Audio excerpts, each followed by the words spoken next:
A couple dozen people could pull a half-inch iron rod apart. Tug-of-War, a simple game in which two teams try to pull a rope in opposite directions, has a surprisingly bloody history. I don't mean that there's some kind of gruesome historical forerunner of modern tug-of-war. I mean that modern tug-of-war involve a lot more death and mutilation than you might expect, precisely because people underestimate how few people it takes to break strong things like heavy rope. As detailed in a riveting article in Price Economics, recent games of tug-of-war have resulted in hundreds of serious injuries and numerous deaths, all caused, one way or another, by rope snapping. In particular, this seems to happen when large groups of students try to set a world record for largest tug-of-war game.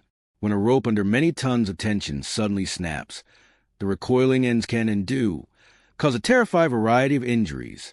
Before we answer Marcus's question, it's worth noting that the physics of tug-of-war can be a little tricky.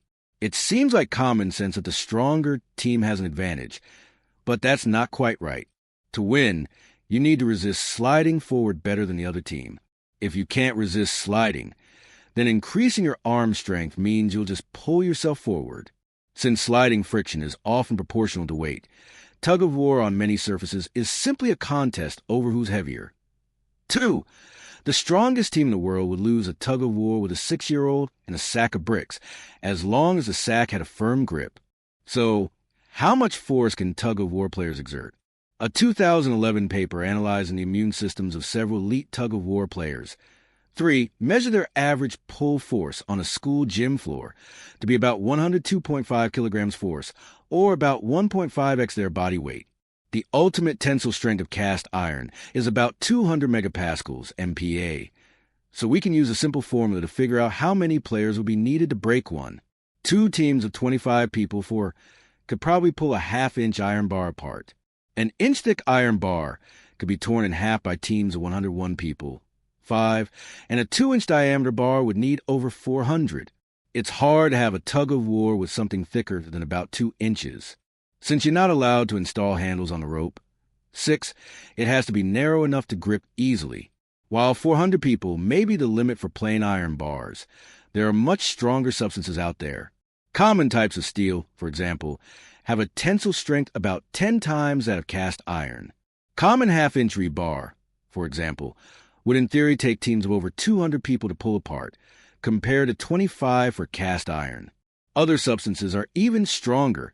A half-inch shaft made from high-grade steel or a polymer like Kevlar, or, theoretically, a solid silicon crystal, could handle the pulling force from teams of anywhere between 500 and 800 competitive tug-of-war players. If we limit ourselves to a 2-inch diameter rope, which seems to be about the maximum size for tug-of-wars, 7, then the maximum number of tug-of-war players given a super strong rope like Kevlar is in the neighborhood of 10,000. 8. If we figured out how to manufacture large ropes out of graphene ribbons, which have tensile strengths over 10 times higher than existing materials, we could theoretically support a tug-of-war between teams of up to 100,000 players each. Such a rope would be over 200 miles long and could stretch from New York to Washington. The only winning move is not to pull.